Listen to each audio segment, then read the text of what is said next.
सभी को सुनाऊंगी जितिया व्रत की पारण कथा। बहुत समय पहले की बात है। किसी गांव में एक गरीब पति पत्नी रहते थे, जिनका अभी नया नया विवाह हुआ था। शादी के 2 साल बाद पत्नी गर्भवती हो जाती है और ठीक 9 महीने बाद उसने एक सुंदर पुत्र को जन्म दिया। दिन इसी तरह से बीतने लगे। उस बच्चा का नाम था रामू। जब रामू 5 वर्ष का होता है तो अचानक उसका पिता का मृत्यु हो जाता है। अब जैसे ही रामू का पिता का मृत्यु होता है, वैसे ही रामू की माँ का दुनिया उजड़ गई। उसके ऊपर दुखों का पहाड़ टूट पड़ा। दिन ऐसे ही कष्ट से बीतते गए। घर में तो एक अन्न का दाना भी नहीं था। माँ बहुत दुखी थी। माँ ने सोचा, चलो रामू के पापा नहीं है तो मैं अपने बच्चे के लिए जीऊंगी। मैं अपने बच्चे को अच्छे से पालन पोषण करके बहुत बड़ा इंसान बनाऊंगी। ऐसा ही विचार करके रामू की माँ घर के द्वार पर बैठी थी। तभी एक पड़ोसन आकर कहने लगी, रामू की माँ, 2 दिन बाद जितिया का व्रत आ रहा है, तुम भी करना। क्या तुम्हें पता है जितिया का व्रत क्यों किया जाता है? तो रामू की माँ ने कहा, नहीं, मुझे नहीं पता। तब पड़ोसन ने कहा, देखो बहन, जितिया का व्रत पुत्र की सलामती के लिए करते हैं। जो भी माँ जितिया का व्रत करती है उसके बच्चे की आयु लंबी होती है। भगवान उसकी रक्षा करते हैं। उसके ऊपर कोई भी संकट नहीं आता। इसलिए तुम्हारे तो पति है ही नहीं, तुम्हारा सहारा तुम्हारा बेटा ही तो है। तुम इसकी रक्षा हेतु जितिया का व्रत करो ताकि तुम्हारे पुत्र का रक्षा जीवित भगवान स्वयं करे। तब रामू की माँ ने कहा, हाँ बहन, आपने बहुत अच्छा बात बताया है। आपको बहुत बहुत धन्यवाद। मैं जितिया का व्रत जरूर करूंगी। बस आप मुझे जितिया का व्रत का नियम बतला दीजिएगा। लेकिन दुख इस बात का है कि मेरे पास पैसे नहीं है। मैं जितिया का व्रत करूंगी तो कैसे करूं? मुझे बताओ बहन। तो पड़ोसन ने कहा, जितिया का व्रत करने में ज्यादा खर्चा नहीं होता है। तुम एक काम करना बहन, गांव के सभी घरों में जाकर कुछ कुछ काम कर दिया करना। उसी के बदले में गांव वाले तुम्हें कुछ कुछ दे दिया करेंगे या फिर कुछ पैसे दे दिया करेंगे। उसी पैसे से तुम जितिया का व्रत करना। तब रामू की माँ ने कहा, हाँ बहन, आप तो अच्छी बात कही। मैं जरूर लोगों के घर में जाऊंगी और काम काज करूंगी और जो पैसे मिलेंगे मैं उससे ही जितिया का व्रत करूंगी। अब जैसे ही अगली सुबह आती है, वैसे ही पड़ोसन रामू की माँ के घर में आती है और कहती है, ओ बहन बहन, चलो मैं तुम्हें लोगों के घर में काम दिलवा देती हूँ। तब रामू की माँ ने हाथ जोड़कर बहन को बहुत बहुत धन्यवाद किया और अपने बच्चे रामू को घर पे सुला के वह पड़ोसन के साथ उस गांव में चली गई। पड़ोसन के मदद के जरिए रामू की माँ को कुछ घरों में काम मिल गया। रामू की माँ सुबह से लेकर शाम तक दिन भर सभी लोगों के घर में काम की। सभी लोग उसे 1-1 रुपया करके दिए तो रामू की माँ के पास 5 रुपया जमा हो गया। वही 5 रुपया लेकर रामू की माँ अपने घर को आई और उसी 5 रुपया से रामू की माँ जितिया का धागा बाजार जाकर खरीद कर लाती है। अब अगले दिन था नहाए खाए का दिन। रामू की माँ सबसे पहले सुबह में उठकर घर की साफ सफाई करके स्नान करके जो उसके घर में थोड़ा बहुत बचा हुआ भोजन था उसे अपने बेटे को खिलाकर बाहर काम पे चली जाती है और सभी लोगों के घर में कामकाज करती है और उनसे कुछ पैसा मांगती है तो कोई उसे पैसा नहीं देते हैं। कोई उसे काम के बदले में चावल का खुदी देता है तो कोई उसे मरुआ का चोकर देता है। बेचारी दुखी मन से वही चावल का खुदी और मरुआ का चोकर लेकर अपने घर को आती है। उसे पड़ोसन ने बताया था कि नहाए खाए के दिन स्नान करके पहले मरुआ का रोटी से मुंह जूठा करना चाहिए। जूठा करने का मतलब ये हुआ कि नहाए खाए के दिन स्नान करके पहले मरुआ का रोटी खाया जाता है और उसके बाद आप चाहे जो भी भोजन कर ले। ऐसा नहीं कि जो नहाए खाए के दिन आपको लहसुन प्याज भी नहीं खाना चाहिए, ऐसा नहीं है। हमारे यहाँ बिहार में सभी लोग नहाए खाए के दिन लहसुन प्याज डालकर ही भोजन पकाते हैं, क्योंकि आपको तो पता ही है कि बहुत सारे लोग हैं जो जितिया व्रत के दिन जीउत भगवान को मछली देते हैं। इसलिए ऐसा नहीं कि नहाए खाए के दिन आपको लहसुन प्याज छोड़ना पड़ता है, ऐसा बिल्कुल नहीं है। मैं भी जितिया का व्रत करती हूँ। मैं भी नहाए खाए के दिन लहसुन प्याज वाला भोजन ही करती हूँ। आप भी कर सकते हैं, इसमें कोई दिक्कत नहीं है। तो रामू की माँ खुदी वाला चावल और मरुआ के आटा का चोकर लेकर अपने घर को आई और वही चोकर का 2 छोटी छोटी रोटी बनाती है। एक स्वयं खाती है और दूसरा अपने बेटे रामू को खिलाती है। और जो चावल था उसे रात के लिए रख देती है, क्योंकि जिउत भगवान को भी तो भोजन बना के देना पड़ेगा ना, इसीलिए वह खुदी की चावल को अच्छे से रख देती है। और शाम होने से पहले ही पड़ोस में जाकर झिंगुनी के 2 अच्छे अच्छे पत्ते तोड़ कर लाती है, क्योंकि जिउत भगवान को भोजन तो झिंगुनी के पत्ते पर ही दिया जाता है। जैसे पड़ोसन ने बताया था, रामू की माँ ने वैसा ही किया। जैसे रात हुआ, रामू की माँ ने वही खुदी वाला चावल पकाया। उसमें से थोड़ा सा चावल जिउत भगवान के लिए निकालकर अलग कटोरे में रख दी और जो बचा चावल उसमें से थोड़ा अपने बेटे को खिलाई, थोड़ा खुद खाई और थोड़ा चावल को बचा दी सुबह के लिए। तो चावल सुबह के लिए रखी थी, उसमें पानी डालकर रामू की माँ उसको रख देती है ताकि चावल नष्ट ना हो।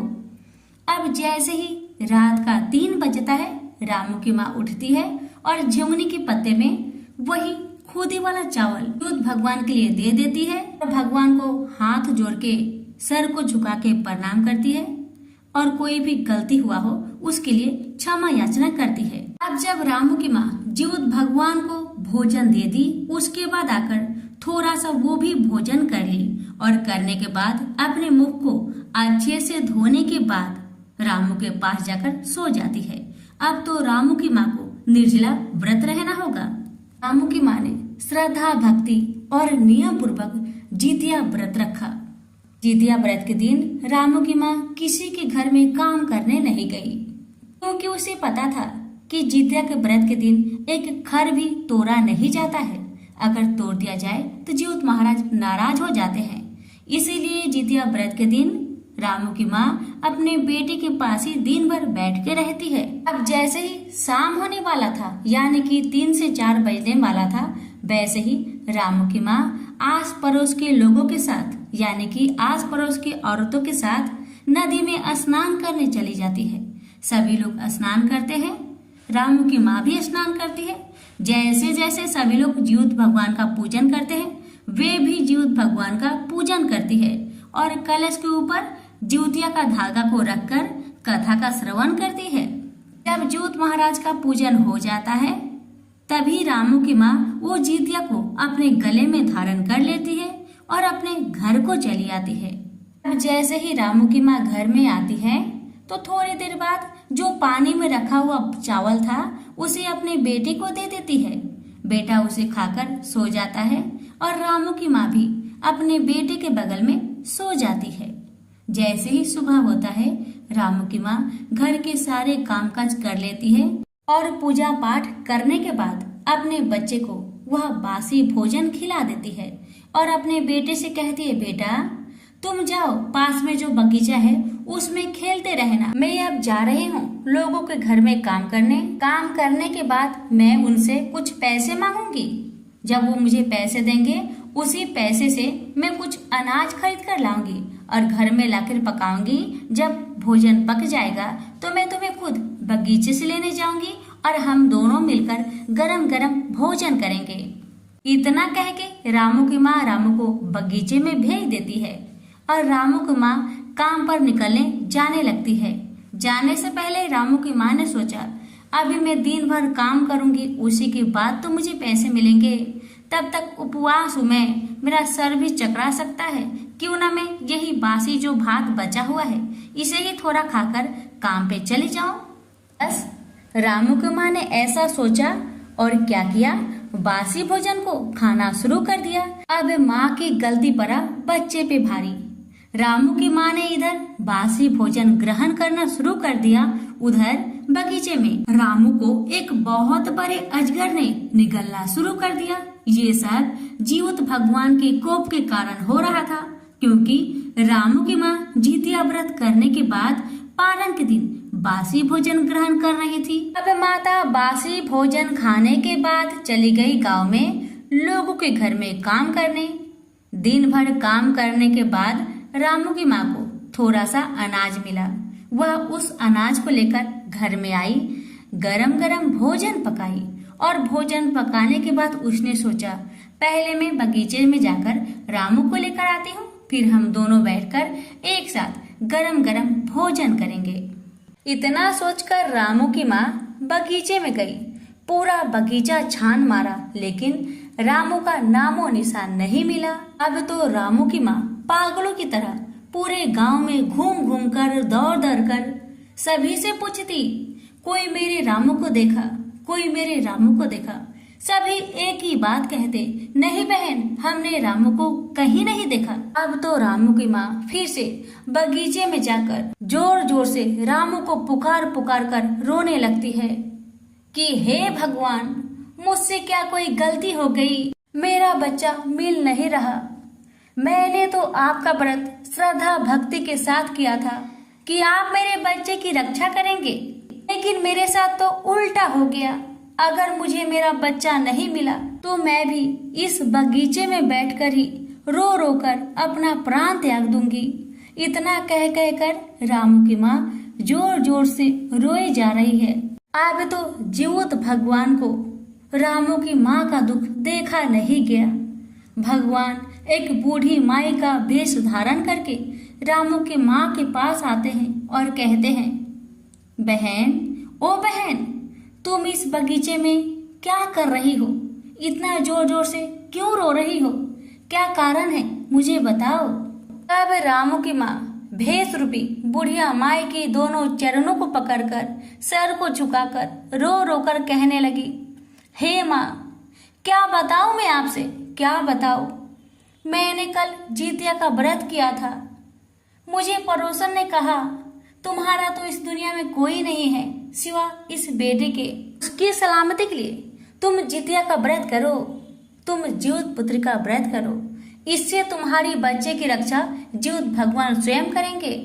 बस मैं पड़ोसन की बात मानकर नियम पूर्वक श्रद्धा भक्ति के साथ जीवित महाराज का व्रत किया, लेकिन मेरे साथ तो उल्टा हो गया। मैंने जितिया व्रत किया और आज पारण के दिन मेरा बेटा मुझसे दूर चला गया। मेरा बेटा मुझे मिल नहीं रहा। अगर मुझे मेरा बेटा नहीं मिला माँ, तो मैं अपना प्राण त्याग दूंगी। तब भेष रूपी बुढ़िया माई कहने लगी, बेटी, तुमने जितिया का व्रत किया है, श्रद्धा भक्ति के साथ किया है, तो अब तुम चिंता क्यों कर रही हो? तुम्हारे बच्चे की रक्षा जीवित महाराज करेंगे।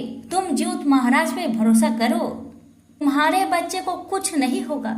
लेकिन तुम बताओ, जितिया का व्रत तुमने किया तो पारण कैसे किया, किस चीज से किया, मुझे बताओ। तब रामू की माँ ने कहा, माँ, मैं तो बहुत गरीब हूँ, मेरा उस दुनिया में कौन है माँ रामू के सिवा। मैंने निर्जला व्रत रहा। पारण करने के लिए मेरे घर में कुछ भी नहीं था। जो रात को मैंने भोजन पकाया था, उसी भोजन को मैंने पानी डालकर रख दिया था। मैंने सोचा कि दिन भर मैं काम करूंगी तभी तो मुझे भोजन कोई देगा, नहीं तो कौन मुझे भोजन देगा। बस यही सोचकर मैंने बासी चावल खाकर लोगों के घर में काम करने गई और उसके बाद मुझे रामू नहीं मिला। तब बुढ़िया माई कहने लगी, बेटी, तुम्हारी गलती तो यहीं पर है। क्या तुम्हें पता नहीं कि जीवित भगवान का व्रत करने के बाद पारण गरम गरम भोजन से करना चाहिए? तुमने बासी भोजन किया है, इसीलिए जीवित भगवान तुमसे नाराज हो गए हैं। अब तो बुढ़िया माई की बातें सुन रामू की माँ बहुत घबरा गई, बहुत डर गई और कहने लगी, हे माँ, अगर मुझे मेरा बेटा नहीं मिला तो मैं अन्न जल त्याग कर मैं अपना प्राण त्याग दूंगी माँ, अपना प्राण त्याग दूंगी। मुझसे गलती हो गई माँ, मुझसे गलती हो गई। अब से मैं जितिया व्रत के दिन कभी भी बासी भोजन नहीं करूंगी माँ, बासी भोजन नहीं करूंगी। बस मुझे मेरा बेटा चाहिए माँ, बस मुझे मेरा बेटा चाहिए। तब भेष रूपी बुढ़िया माई कहने लगी, तुम चिंता मत करो, तुम्हारा बेटा तुम्हें मिल जाएगा। तुम अब अगले साल का इंतजार करो। अगले साल जब जितिया का व्रत आएगा तब तुम फिर श्रद्धा भक्ति के साथ नियम अनुसार जितिया का व्रत करना। नहाए खाए के दिन नहाए खाए का नियम करना और पारण का दिन गरम गरम भात बनाना, गरम गरम चावल पकाना और उसका गरम गरम मार को फूक फूक कर पीना ताकि मुख तुम्हारा जले। जैसे ही तुम पारण के दिन फूक फूक कर गरम गरम मार पिएगी वैसे ही तुम्हारा बेटा तुम्हें वापस मिल जाएगा। बस जीवित भगवान पर भरोसा रखो, तुम्हारे बच्चे को कुछ नहीं होगा। इतना कहकर जीवित महाराज वहां से अंतर्ध्यान हो गए। अब तो रामू की माँ वहां से अपने घर को आई और जितिया व्रत का इंतजार करने लगी कि कब जितिया व्रत आए, मैं श्रद्धा भक्ति से जीवित भगवान का व्रत करूं और मेरा बेटा मुझे वापस मिले। रामू की माँ ने मन में ठान लिया था कि जितिया का व्रत नियम पूर्वक करेगी और गरम गरम भोजन बनाकर पारण करेगी। अब दिन इसी तरह बीतने लगा और अगले साल का जितिया व्रत भी आ गया। तो रामू की माँ ने नियम पूर्वक नहाए खाए का दिन नहाए खाए का नियम किया और दूसरे दिन निर्जला व्रत रही और तीसरे दिन यानी कि पारण के दिन रामू की माँ ने बुढ़िया माई के बताए अनुसार उसने गरम गरम चावल बनाकर गरम गरम मार को फूक फूक कर पीना शुरू कर दिया। जैसे जैसे रामू की माँ मार को फूक फूक कर पी रही है वैसे वैसे रामू को अजगर उगलते जा रहा है। अब जैसे ही अजगर रामू को उगल दिया वैसे ही जीवित महाराज बुढ़िया माई के रूप धारण करके रामू को लेकर रामू की माँ के घर पे छोड़कर वहाँ से अंतर्ध्यान हो जाते हैं। तो रामू अपने घर में जाके अपनी माँ को जोर से पकड़ लेता है और माँ से कहने लगता है, माँ आपने तो कहा था काम करके आएंगी, कुछ अनाज लाएंगी तो गरम गरम भोजन पकाएंगी, उसके बाद मुझे बगीचे से लेने आएंगी। आप तो आई नहीं माँ, आप तो भूल गई। मैं कब से आपका इंतजार कर रहा था माँ। माँ ने रामू की बातें सुनकर रामू को जोर से अपने बाहों में पकड़ लिया और जोर जोर से रोने लगी और जीवित भगवान का जय जयकार करने लगी और कहने लगी, हे जीवित महाराज आपका महिमा अपार है। हे भगवान मुझसे जो भी गलती हुआ उसे क्षमा करे। आपसे मैं दुनिया भर में ये प्रचार कर दूं कि जितने भी माताएं जितिया का व्रत करती है वो सभी गरम गरम भोजन से पारण करे। हे जीवित महाराज जैसे आपने रामू की रक्षा की वैसे सभी की लाल की रक्षा करना, सभी के परिवार की रक्षा करना। जिसके पुत्र है उसे सलामत रखना, जिसके पुत्र ना हो उसे पुत्र देना। तो सभी मिलकर बोलिए जीवित भगवान की जय। प्रिय दर्शकों, आपने तो जीवित पुत्र का व्रत की पारण कथा तो सुन ही लिया। अब सुनिए सभी व्रतों में सुनी जाने वाली गणेश जी की कथा और लपसी तपसी की कथा। एक बुढ़िया माई थी। वह मिट्टी की गणेश जी की पूजा करती थी। रोज बनाए रोज गल जाए। वह बुढ़िया माई रोज गणेश जी की मूर्ति मिट्टी से बनाती थी, लेकिन रोज पानी पड़ने के कारण गल जाया करती थी। एक दिन की बात है, बुढ़िया माई कहीं जा रही थी। उसने देखा कि एक सेठ का मकान बन रहा था, तो वह कारीगर से बोली, भैया क्या आप मेरे लिए पत्थर का गणेश जी बना देंगे? तो कारीगर बोले, जितने देर में हम तेरे पत्थर का गणेश जी बनाएंगे उतने देर में तो हमारी दीवार बन जाएगी, इसलिए हमारे पास समय नहीं है, तुम जाओ किसी और को बोलना। बुढ़िया फिर से कहने लगी, भैया कृपा करके मेरे लिए गणेश जी की मूर्ति बना दो, आपकी बहुत भला होगा। लेकिन वह कारीगर एक न सुना। बस क्या था, बुढ़िया माई को गुस्सा आया और उन्होंने कहा कि भगवान करे तुम्हारी दीवार टेढ़ी हो जाए। कहते हैं ना, कभी कभी जो भी बात दिल से कह दिया जाए कभी कभी सच हो ही जाता है, और वैसा ही हुआ। अब तो कारीगर जितना भी दीवार को बनाता था दीवार अपने आप टेढ़ी हो जाती थी। वह चिंता में पड़ गया, आखिरकार ये दीवार सीधी क्यों नहीं बन रही है। इस तरह करते करते शाम हो गया। अब शाम को सेठ अपने घर को आया। उसने कारीगर से कहा, अरे तुम आज कुछ काम ही नहीं किया। तो कारीगर कहने लगा, मैं तो सुबह से परेशान हूँ दीवार को बना बना कर, लेकिन ये दीवार हमेशा टेढ़ी बन जा रही है। बात यह है कि एक बुढ़िया यहाँ पर आई थी। उसने मुझसे कहा कि गणेश जी की मूर्ति बना दो, लेकिन मैंने कहा जब तक तुम्हारे लिए हम गणेश जी की मूर्ति बनाएंगे तब तक हम ये दीवार को ही खड़ी कर लेंगे।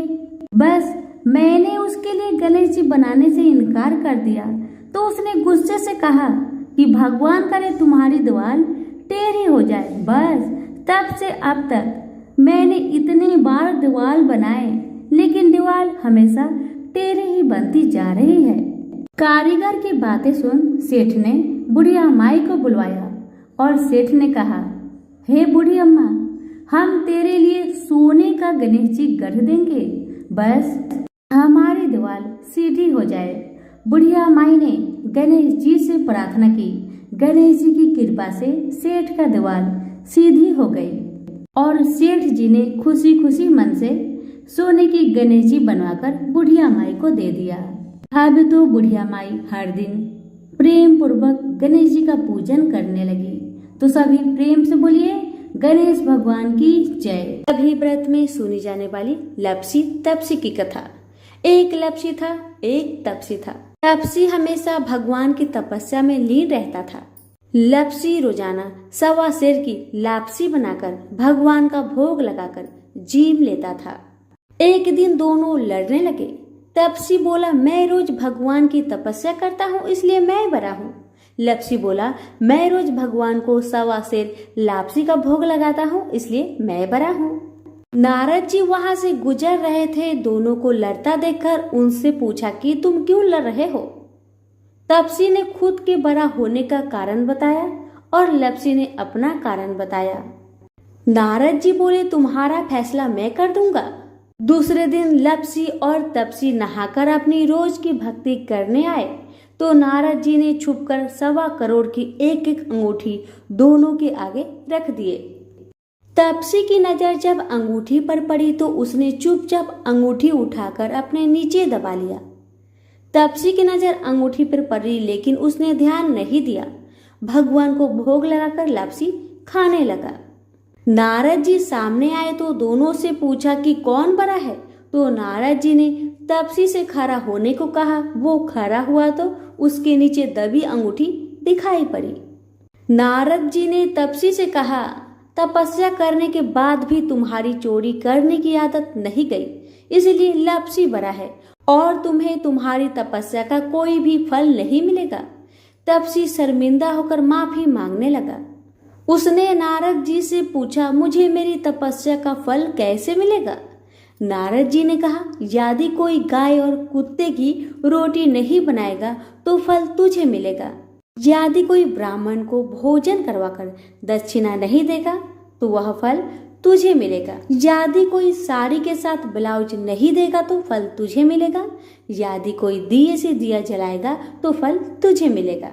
यदि कोई सारी कहानी सुने लेकिन तुम्हारी कहानी नहीं सुने तो फल तुझे मिलेगा। उसी दिन से हर व्रत कथा कहानी के साथ लपसी तपसी की कहानी भी सुनी और कही जाती है। प्रेम से बोलिए लक्ष्मी नारायण की जय।